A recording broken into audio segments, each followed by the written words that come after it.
Yo, Adam. Yes. This is very unusual for me. I am totally ill-prepared because I have no idea what we're talking about today. But Okay. I have a premonition. Okay. Does it have something to do with this?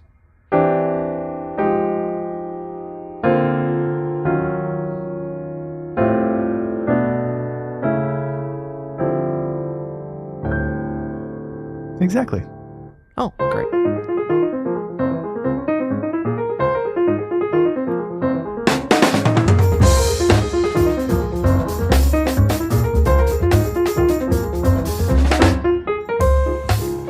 I'm Adam Manis. And I'm Peter Martin. And you're listening to the You'll Hear It podcast. Music advice coming at you. This is an Open Studio podcast. Go to openstudiojazz.com for more information. I don't know. I'm trying it out. It's like a hat. I'm like putting a hat on. It might be a hat on a hat. Yeah, it could be a hat on a hat for sure. We're going to have to do an episode one time. First of all, welcome in. Yeah. Welcome into all of our new listeners. This is April.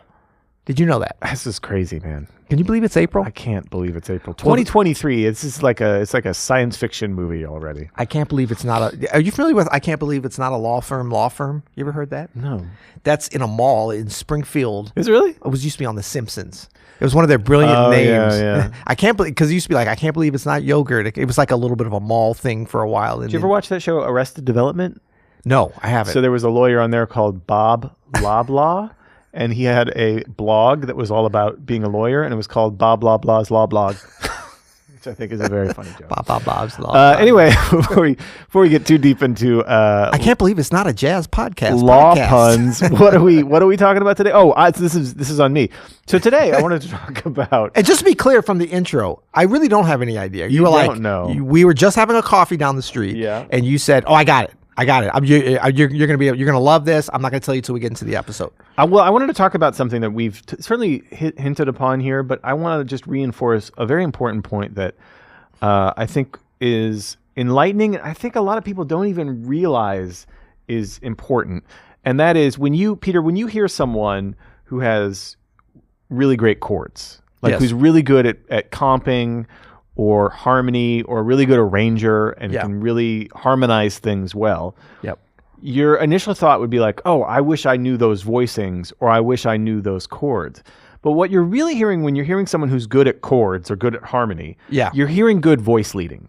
Yes. It's not as much about the chords as it is about brother, preach. How they can link chords together. Yeah. That's actually more important than hip voicings. Yeah. Like you can play quote unquote hip voicings or good sounding voicings, and it could still sound amateurish. It could still sound sophomoric. It could still sound freshmoric, egregious. It could still sound bad. Basically, like you could play these kind of voicings. Those sound pretty good, actually. It's fine. Right? But is it as good as like... Right. You know, these sort of voice leading tools that all the great compers and harmonists use to create, basically a really beautiful flow between voices. Yeah. So that's kind of like more important even than the voicings you play is, are you working on your voice leading? And how can we do that? So luckily, we have some ways to start. Well, it's like the old saying goes, you can lead a horse to a voicing, but can you lead them to a progression? That's an old saying where? Feed a man a fish, feed him a comping voicing. He'll eat one time, but feed him to do voice leading, and he'll eat all night. Are you just making this up? No, okay. I'm gonna send you a Gideon's Bible. You are making learn this a lot up. of stuff. Okay. So, all right, a couple of things. So, first of all, do you agree that voice leading is as important as I'm making it out to be? Because I feel like people overlook voice leading a lot when they're talking about harmony. I absolutely do, and I wrote down a couple of areas that might be analogous and helpful to our listeners. Clothing, in other words, think about chords or voicings as like pieces of clothing. Say you have a nice top and a bottom and a hat and a scarf. They might all individually be fantastic, and then you put them together and you look like a clown because they don't fit together. That's like individual chord voicings without good voice leading, without being part of a progression. That's right. And also ingredients to a fine meal. Nothing wrong with a little saffron. Nothing wrong with a little corn syrup. Nothing. Right. Well, actually, there is something wrong with that. Nothing wrong with a duck loin. Nothing wrong with these different things. But if you don't put them together correctly, that's where the magic is, right? It's not about the ingredients; it's about the complete package. And I think that's a great way to look at chord voicings. And it should preclude folks from being like, "Show me a good voicing over a blank chord." That drives me crazy because I'm like, no, show me, where are you coming from and where are you going and why does that matter? So how do you practice this? Like, how do you get started on this without it getting into like, I have to pay attention to all of the voices in the chord and where each one is going. And the rules and regulations. No, you can actually practice this in sort of this series. And it actually starts, Peter, at our, one of the very first things we learn on our very first piano lessons. Do you remember this? Yep. 1 4 5 4 1. 1 4 5 dominant 1. Yep. And you're like, oh yeah, like I was 5 years old. But now that you are someone who is building harmony, re-examine what this is and why this is one of the first things you learn and why this is important. There's a lot of important things. So first of all, it starts with a plagal cadence. Yep. And then a perfect cadence. I always thought that was a fun fact. I used to think that was a pagan cadence. A pagan cadence could be. Let's just break it down here. This perfect cadence, right? The G7 to the C. Yep. So this series here is so important. There's a couple of things that I want you to notice, right? Where are these voices going? So the third of the dominant. So this is G7 to C, and I'm literally playing here in my right hand. The G7 is B, F, and G, 3 notes to a C triad, C, E, and G, right? So the B resolves a half step up to the C, and the F resolves a half step down to the E, and the G stays the same. Yep. You can now take this into other inversions. So check it out. If we were to take this G up, the same rules apply, right? For voice leading. If we were to take it up again. This G dominant triad, where you're thinking about, there is no fifth. The fifth has moved up to the dominant 7. Right. That's a triad. Is so important because of this surrounding thing. And we can take that to all the voicings that we use. So if you do, say, like a 5-1 in the key of B flat, right? Thinking about the voice leading so it's not this. Right? How? Me no likey. Right? Let the natural voice leading happen. The half step pull of the 7th from the dominant to the 3rd of the 1. And the 3rd of the dominant to the tonic or to something like staying on the 7th works with great voice leading as well. So that's like one great way to work on this. The other way is to start doing it in root 3 5 7 and practicing things like drop voicings with this. So if we do root 3 5 7 and we do, let's say we do a drop 2, right? Drop it like it's hot. Drop it like it's hot. Drop it like it's hot. Practicing this drop 2, root 3 5 7 and where things should resolve with good voice leading is super important.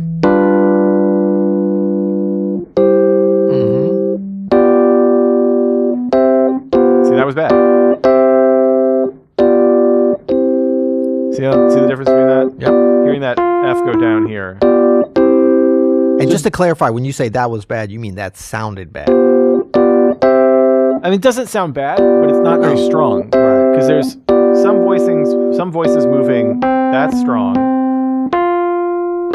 That's not strong. That's strong. That's okay. Yeah. But that's stronger.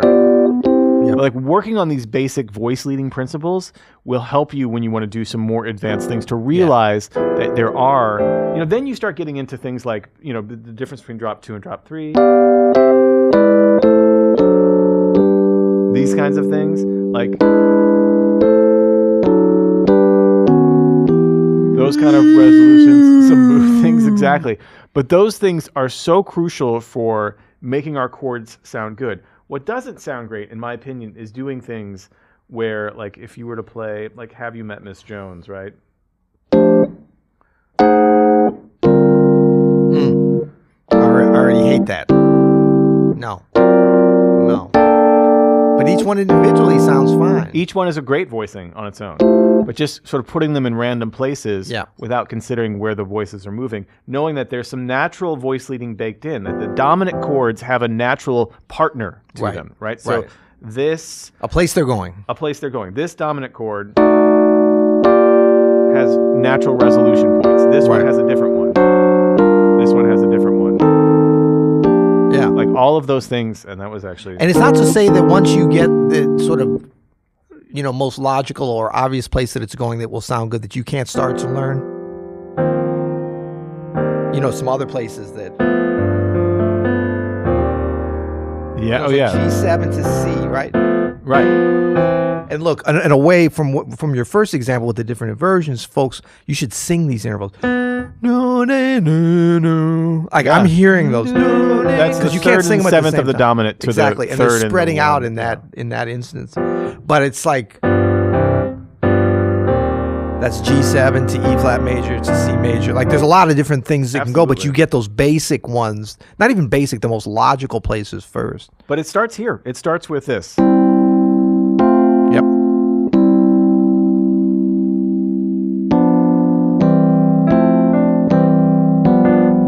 Yep. All of those very basic.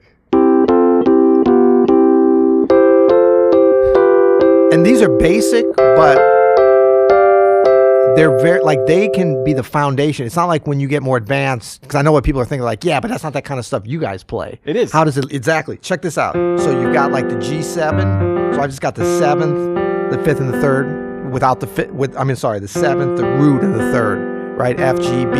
Yeah. You're omitting the 5th sometimes, right? So the foundation of that would be, but check this out, G7. Now I've got an E triad on top. 100%. Those are good progressions, right? Yeah, let's but the break that one foundation down. is that. Right? Those. Look at what happens there. That's where all this can stem from. And watching notes split out, making sure that you have a lot of nice half-step gravity in your voice leading, right? But really just being conscious of what each chord is going to. And you can have, like, I would rather have weaker voicings and better voice leading than better voicings and weak voice leading. Yeah. Both are the sweet spot, right? That's what we're aiming for. Yeah. But like, But that's part of the process of learning and then challenging yourself as you start to hear the interaction between those two. Like once you're leaning more towards really good voice leading or really good progressions, but some of the voicings aren't as strong, you can get away with that. But as you attune your ear to these things, you don't want to get away from it. But you're learning, and like you never want to get so set in it where it's like these are the only, because you can come up with a great progression, but it's the only way you know how to do it. That gets boring. That's right.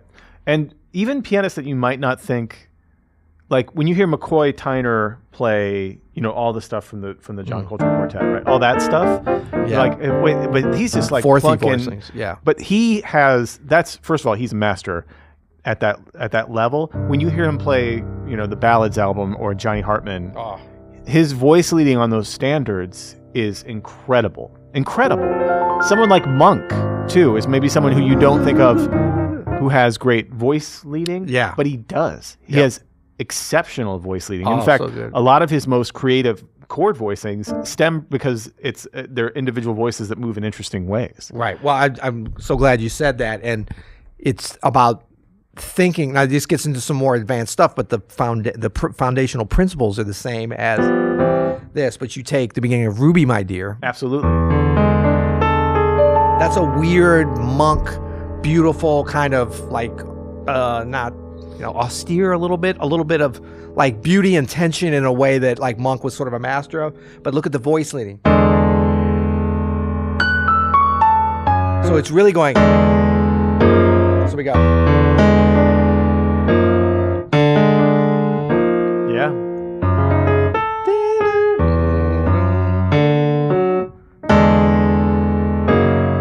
Oh. And then. Yeah. It's so good. So, I mean, it's like you hear the whole thing, each of the individual voicings, and I hear people do this too much. They like take these Monk voicings, and first of all, they usually screw them up and put too many notes in it that aren't there. but they also like want to individualize them, horizontalize them. Hashtag horizontalize. Is that a word? It is. I doubt it. Yeah. As opposed to really getting the beauty of like the whole thing. Yeah. Like those voicings, to give it, like if he had done, it's fine. like I hear a lot of it's people, fine. But like the adjustments, this is all chromatic, and then shifts again. Yeah. Well, okay. Very subtle, but so now good we can voice talk a little bit more about maybe the advanced principles of some of these voicings. And obviously, this isn't the deepest dive, but we have open studio It's a courses on podcast. this kind of stuff.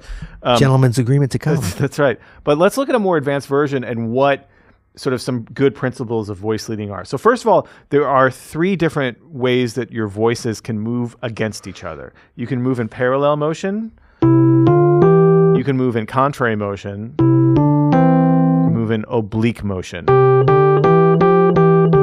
knew that's what it was called. Where one note stays the same and others move around it. So if we look at like a 2-5-1, this is an example we've been using it over Open Studio Pro to sort of demonstrate this stuff.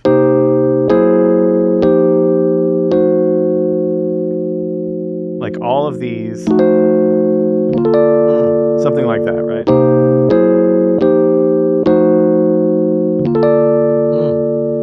So here we have a 2-5-1. It's a C minor 7. We're going to do a tritone sub. We're going to play the C and then sub it out halfway through. G flat 7, sharp 11, F7 sus, F7 flat 9 to a B flat over D. We'll say that.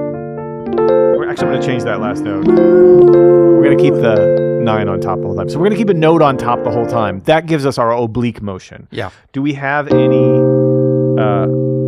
parallel motion? Absolutely. So just right here, right, our C and our E flat turn into a G flat and an E. Parallel motion, both moving up the scale. Also, that moves with it too. Also, E flat becomes F flat there, right? Yep. Do we have any contrary motion here? We have oblique motion all way here. And then we have some contrary motion here at the end. Hold on.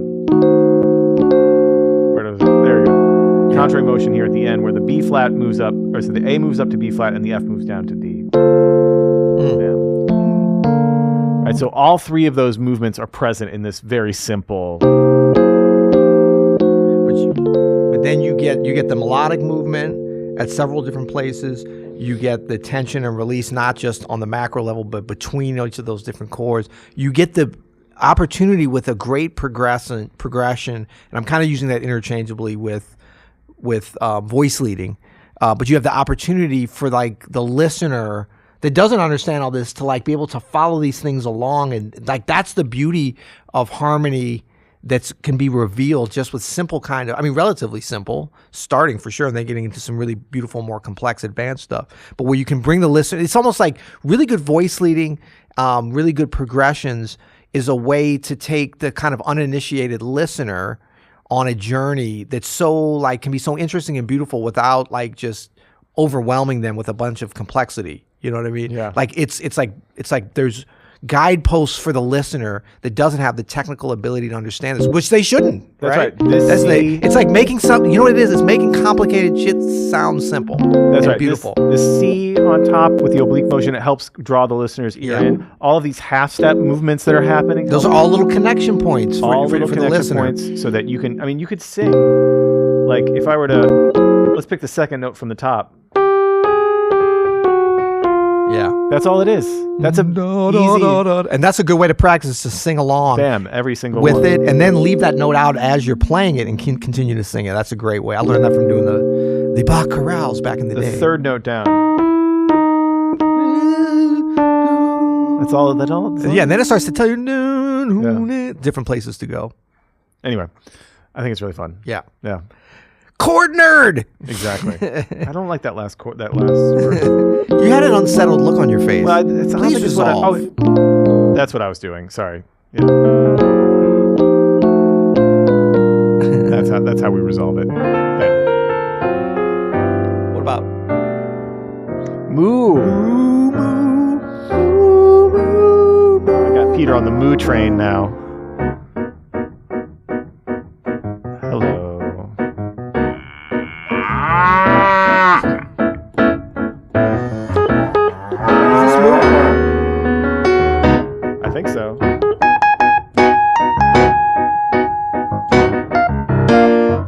Gentlemen's agreement.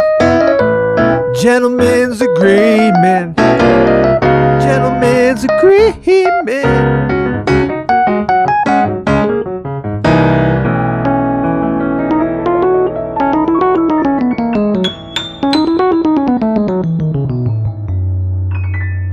You'll hear it Eventually.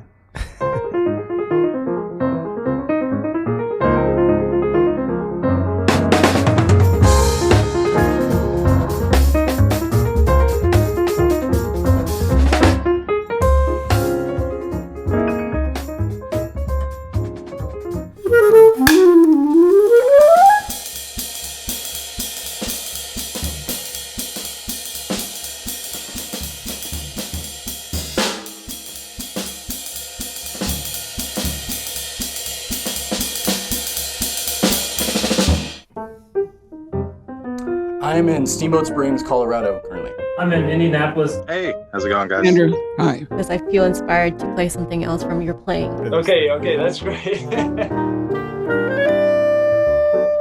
I think using the metronome is a great tool, but it's not the only tool. All of the answers are really in the music. What does it mean to live in a groove, be in a groove?